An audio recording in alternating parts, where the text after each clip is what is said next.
So for the second time, Paul Pogba has left Manchester United at the end of his contract. I seem to remember Jim White saying one of the first times he met Sir Alex Ferguson, Darren Ambrose, he was in the midst of asking Pogba to leave the club the first time around. And he's come back, and he seems to have been painted as the poster boy for all that is wrong with Manchester United. He seems to be unfairly singled out for me. That there's much more wrong at Manchester United than I'm not even sure that Paul Pogba was a problem. Everyone you speak to that knows Paul Pogba personally, no one has said, I know a few people that know him personally, no one has said he's a bad egg, ever. He's portrayed a bad egg by, obviously, the media, the supporters. I think some of the, as stupid as it sounds, some of the haircuts he's had, people seem to think he's a bad egg. And everyone who knows him personally knows he's not. The work rate is an issue, in my opinion, I think, but he's a talented footballer, Paul Pogba. He really is, and he's not the issue with Manchester United. I work with Alex Crook on Darren Bent's Boot Room a lot, and he is not a big admirer of Paul Pogba, and he hasn't been for a long, long time. And he although somebody said to me his Manchester United stats overall are better than his Juve stats. Yeah, I mean, I've got them in front of me, and he played a few more games. Obviously, he's played a few more games in the Premier League. He played 157 games to 124 for Juve.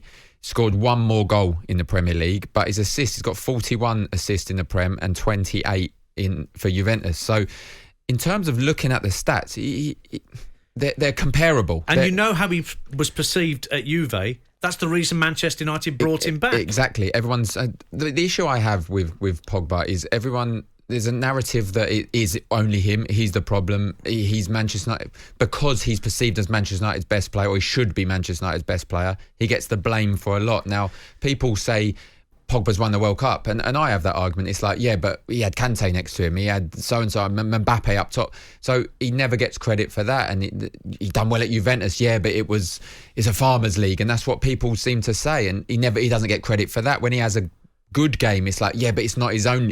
He has bad games all the time. He never really gets credit, and you understand to a certain degree. Well, we are awash here at talkSPORT with celebrity glory hunting Manchester United fans. Agreed. The aforementioned Alex Crook, who is part of the boot room with the two Darrens on Sunday afternoon.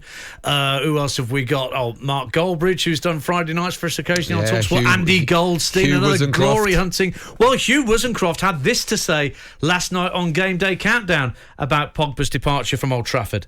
To be perfectly honest, aside from the fact that there aren't great midfielders left at Manchester United, in all of the 6 years of his underwhelming performances and people telling me he doesn't run enough and he doesn't track back, he was still starting in Manchester United's best 11. They never bought a better player than him to come and play at Manchester United in central midfield in 6 years. So if he is such a failure and he is so underwhelming, why hasn't the club replaced him? Why haven't they got players to complement him so they get more out of him? I'm going with you on that one. He said some other things last night I disagree with, but on that, he's bang on, I think. Yeah, well, I do.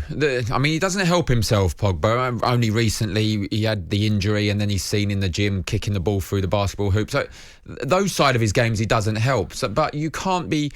They can't only look at his personal side, the haircuts, the clothes he wears, etc. You have to look at the game, and he's a very talented football player, and he's won a lot of medals. Won the World Cup for France, like that.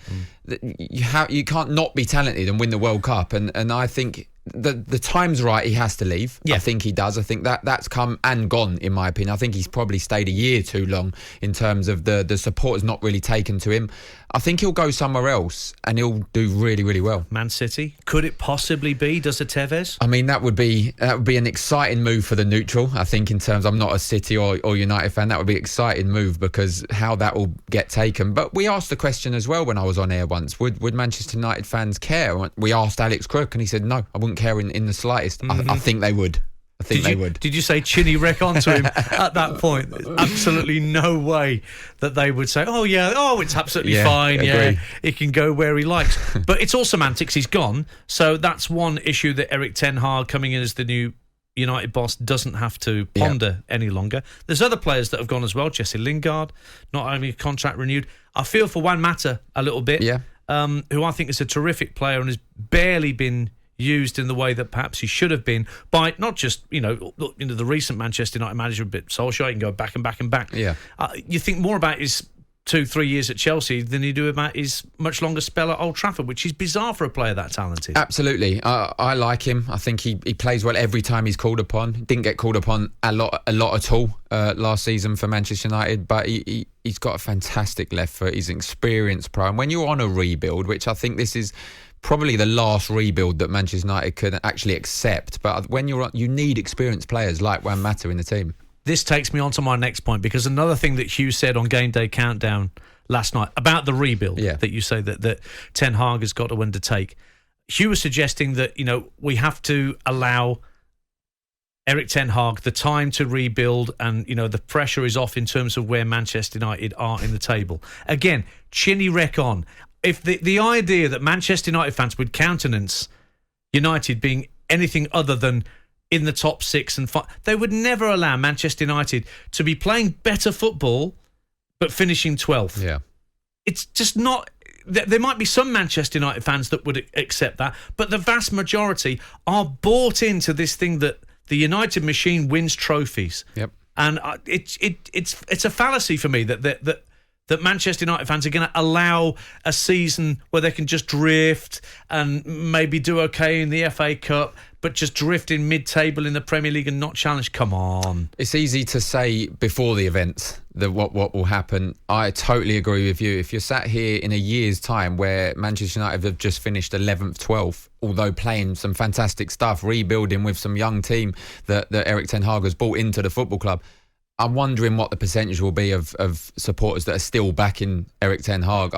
You're saying you're not going to get an Alex Crook rant at sort of 5:30 in a boot room on a Sunday afternoon? Of course you would. We certainly would. I don't think it will happen. I think they're going to be pushing again for Europa League. But if they're not, if this rebuild is taking place, they've already released a few players, as you said. They're being linked to expensive players, in my opinion. I think, was it Pau Torres, 65 million? I think Frankie de Jong looking at 85. I mean, well, de Jong's an obvious, because Ten Hag worked with him at Ajax. I can see why that link's being made. That's pretty obvious. Yeah, of course. But is that enough for Manchester United to be competing again? I don't think so. And I think that he does need a good few years to rebuild this football club. And we know that. It's been coming for a long, long time. Does he need a marquee signing like a Lewandowski?